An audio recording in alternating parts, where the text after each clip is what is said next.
I'm a 29-year-old woman, and until 2 weeks ago, I thought I had a good life. Not great, just good enough. I had a well-paying job in corporate, a nice apartment in a respectable building, a fiancé who checked every box on my parents' silent list, and a family who said they were proud of me. But if you peeled back just one layer, you'd find something different, something hollow. Growing up, I was never told I was the favorite. I wasn't spoiled. I wasn't praised. I was shaped, molded, curated. My mother ran the household like it was a brand campaign. Everything had to be presentable. Perfect. My brother was allowed to exist freely, skating by with CS, skipping church, bringing girls home. But me.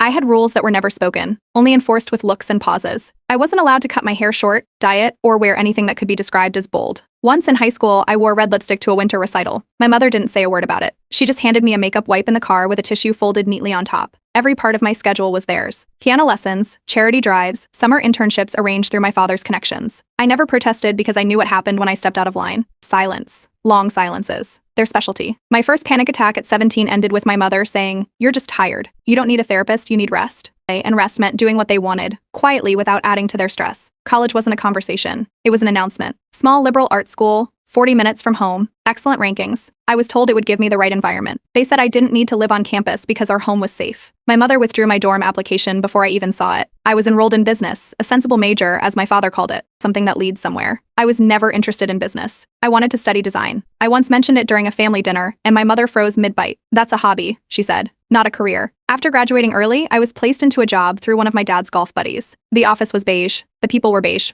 I stayed quiet, nodded, and exceeded expectations. Promotions came fast. I moved into a one-bedroom in a building my parents partly owned, and they chose the furniture. My mother spent weekends decorating it, saying things like minimalism is more sophisticated. Color distracts the eye. She picked gray for everything, even the dishes. I dated quietly, men who wouldn't rattle the image. The one person I actually loved was a painter named Ellis. We met through a local art show I visited by accident. He was passionate and messy, and he made me laugh in a way I hadn't since middle school. I brought him to meet my parents once. That was all it took. "He seems unstable," my mother said on the drive home. My father was more direct. "That's not someone you build a life with." The next morning, my mother called and asked if I'd thought things through. Ellis texted me a few days later, "I don't think your life has space for me in it." He wasn't wrong. Ryan came later. Stable, quiet, respectful. He wore light blue shirts and always asked about my parents when we met. My mother adored him. My father said, "Now that's a man with a plan." We dated for 3 years. When he proposed, my parents were more excited than I was. Wedding planning started the next day. My mother had already bookmarked venues. My father volunteered to cover the first deposit. I went along with it. At Sunlight, I smiled at bridal showers, sat through cake tastings, nodded through dress fittings. I chose a simple gown, lace, floor length, nothing flashy. My mother cried when I tried it on. "You look like everything I dreamed of," she said. I wanted to scream. 2 weeks before the wedding, I started clearing out the closet in the guest room. Ryan wanted to turn it into a home office after the wedding. In a storage bin beneath old tax documents and winter coats, I found a stack of journals from when I was a teenager. The handwriting was shaky